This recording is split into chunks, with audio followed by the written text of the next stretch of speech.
A glass blower can transform a sizzling blob of molten glass into sheer sculpture, an object that's functional or decorative or both.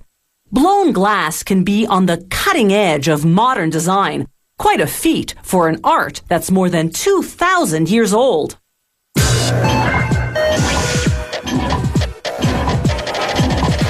The first hollow glass objects date back to 1500 BC. The invention of the blowpipe around 30 BC revolutionized the craft. Until then, objects were either carved from solid glass blocks or molded from molten glass. The blowpipe enabled glassmakers to expand and shape glass, and it made fast, inexpensive production possible. This meant that everyday items, not just luxuries, could now be made of glass, accessible not just to the rich, but to ordinary people too.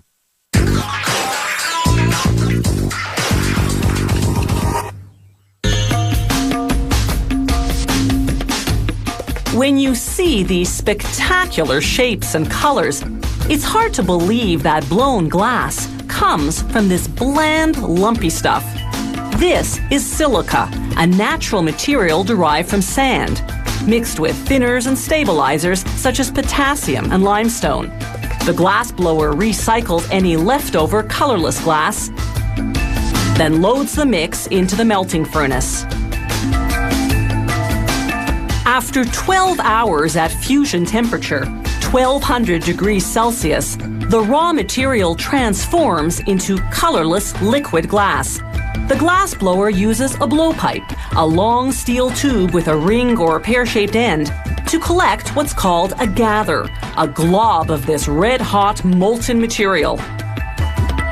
To color the gather, she quickly rolls it in finely ground colored glass. At this stage, the glass is honey-like in consistency, though it's cooling and thickening by the second. She fuses the color layer by reheating the glass for a few seconds in a smaller furnace called a glory hole.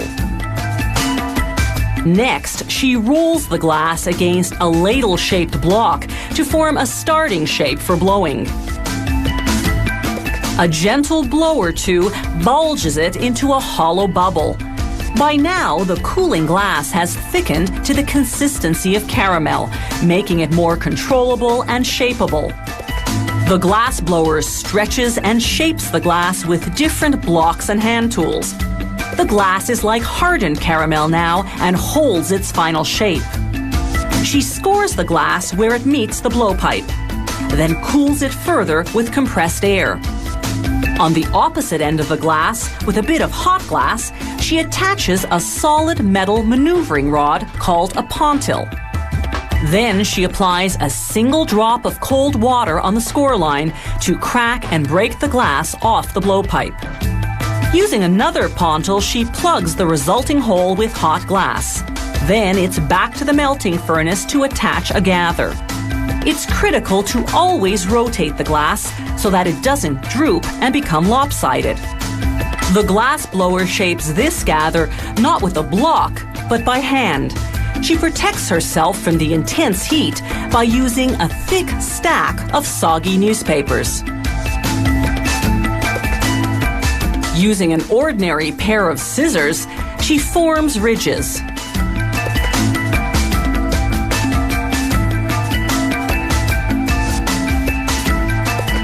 Then she twists the ridges to spiral them. She cools and hardens the finished design using compressed air.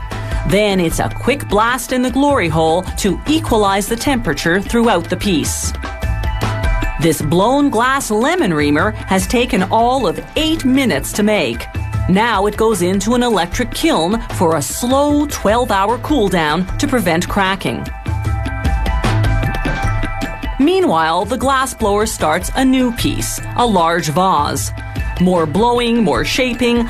Then, while her co-worker blows air to further expand the glass and thin it out, she cools the vase's bottom with wet newspapers.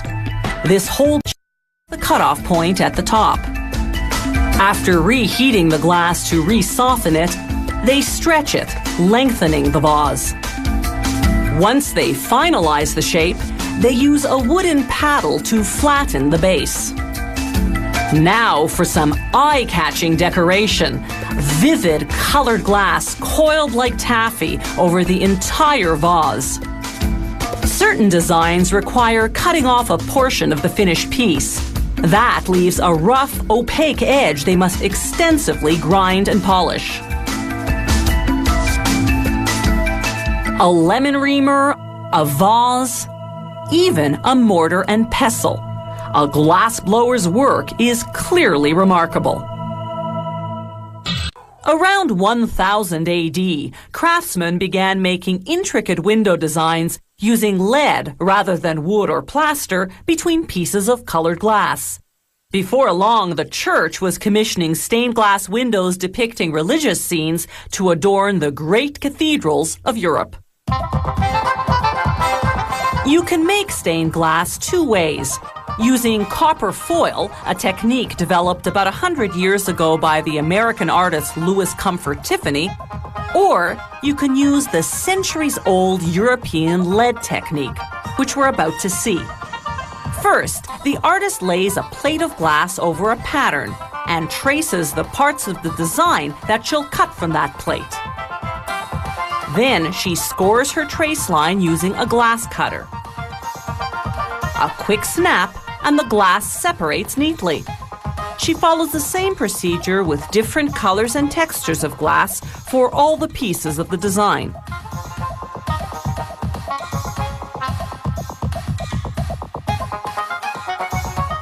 By running the cutter slightly inside the trace line, she leaves room for the strip of lead that will later hold the pieces of glass together.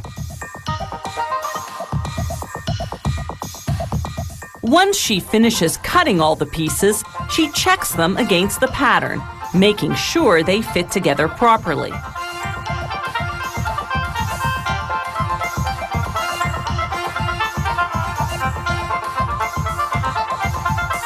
Now it's time to assemble the pieces using the pattern as a guide.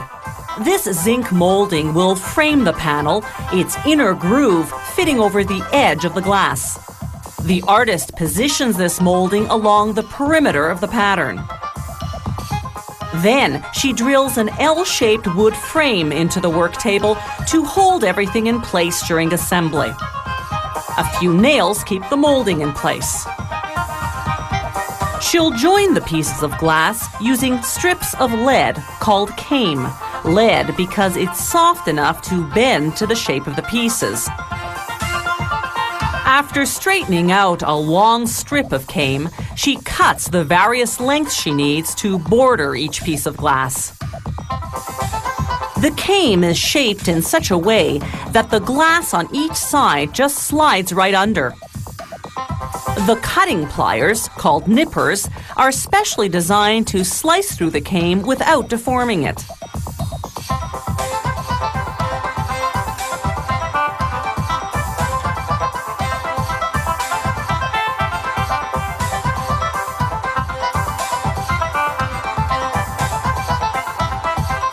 Once the artist finishes assembling the glass pieces, she pushes everything gently against the wood frame.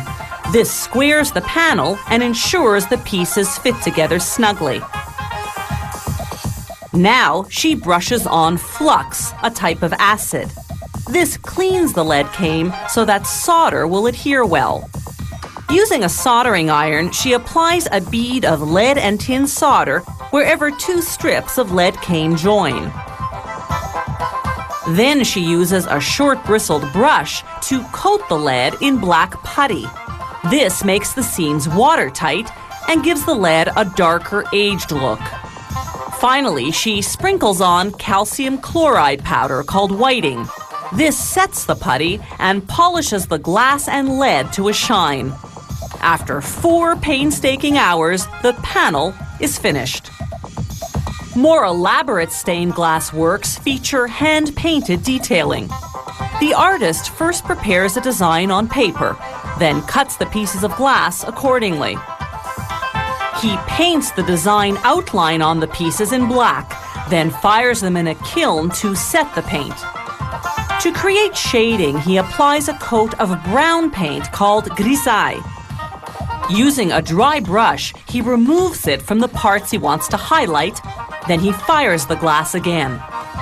Now he paints in the final details and fires the glass for one last time.